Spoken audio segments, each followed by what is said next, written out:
আসসালামু আলাইকুম। কেমন আছেন সবাই? আজ আমি আপনাদের জন্য নিয়ে এসেছি কিভাবে খুব অল্প সময়ে ঘরেই বানানো যায় মিষ্টি দই, সেই রেসিপি। প্রথমে চুলায় বসিয়ে দিয়েছি একটি পাত্র, দিয়ে দিলাম ১ কাপ পরিমাণ চিনি। চিনিটা আমি ক্যারামেল করে নেব। এজন্য নেড়ে কিছুটা ছড়িয়ে দিলাম। অপেক্ষা করব ক্যারামেল হওয়া পর্যন্ত। এই তো ক্যারামেল তৈরি শুরু হয়ে গেছে। এবার আমি আস্তে আস্তে চিনিটা নেড়ে দেব।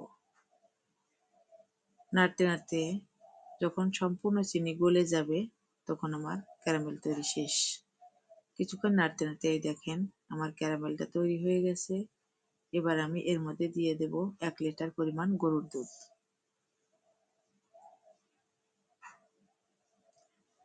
এই আমি দুধটা ঢেলে দিলাম। সম্পূর্ণ দুধ ঢেলে দেওয়া শেষ।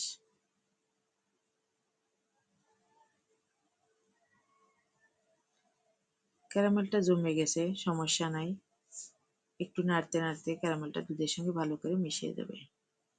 প্লিজ আমার ভিডিওটা যদি আপনাদের ভালো লাগে অবশ্যই লাইক, কমেন্ট, শেয়ার করবেন।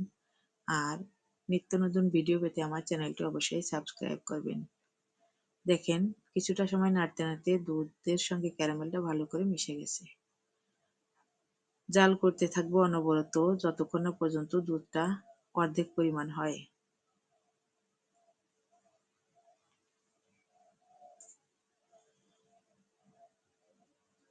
এই তো দুধ প্রায় অর্ধেক হয়ে গেছে। এবার আমি চুলাটা বন্ধ করে দিলাম। একটা পাত্রে নিয়ে নিলাম কিছুটা পরিমাণ টক দই। খুব অল্প একটু টক দই ছিল, সেটা দিয়ে আমি আজকে আবার আপনাদের মিষ্টি দই বানিয়ে দেখাবো।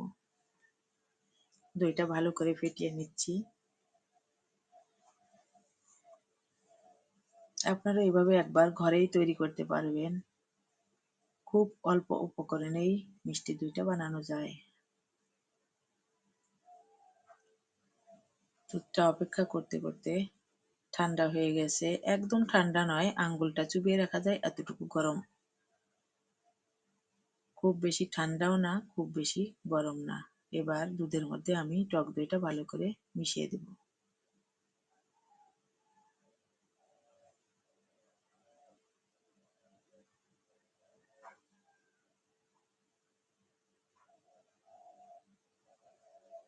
দিয়ে দিলাম সম্পূর্ণ টক দইটা।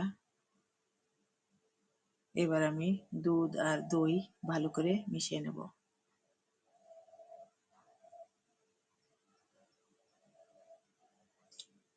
এই দইয়ের সঙ্গে দুধটা ভালো করে মেশানো হয়ে গেছে। এবার আমি এর মধ্যে দিয়ে দেব ১ টেবিল চামচ পরিমাণ লেবুর রস। যেহেতু ঘরে অল্প দই ছিল, টক দই, তাই আমি লেবুর রসটা দিয়ে দিলাম এর সঙ্গে।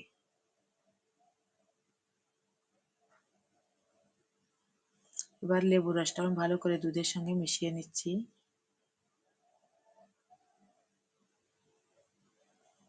এই তো মেশানো হয়ে গেছে। এবার আমি একটি বাটিতে দুধটা ঢেলে নিচ্ছি।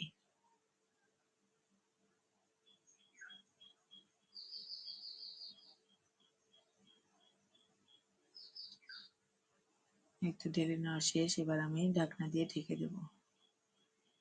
এই এর মধ্যে আমি আবার রাইস কুকারে পানি গরম করতে দিয়েছিলাম। পানি গরম শেষ, সম্পূর্ণ পানি একদম ফুটে গেছে, বলক উঠে গেছে। আমি রাইস কুকারটা বন্ধ করে দিয়েছি। এর মধ্যে একটা বাটি আমি উপর করে দেব। এই তো বাটিটা দিয়ে দিলাম। এর মধ্যে আমি ওই দইয়ের বাটিটা বসিয়ে দেব। এবার ঢাকনা দিয়ে ঢেকে দিলাম। ১ ঘন্টা পর আমি ফিরে আসছি। এই যে ১ ঘন্টা পর আমি দইটা বের করে কিছুটা ঠান্ডা হলে ফ্রিজে রাখছিলাম। দেখেন কতটা সুন্দর হয়েছে দই। একদম বাজার থেকে অনেক অনেক গুণ ভালো হয়েছে। বাজারের অস্বাস্থ্যকর দই না কিনে খেয়ে এভাবে আপনারা ঘরেই তৈরি করে খেতে পারেন। দেখেন কত সুন্দর খাস্তা দই তৈরি হয়ে গেছে। অসাধারণ, দেখতে অসাধারণ, খেতেও মজাদার।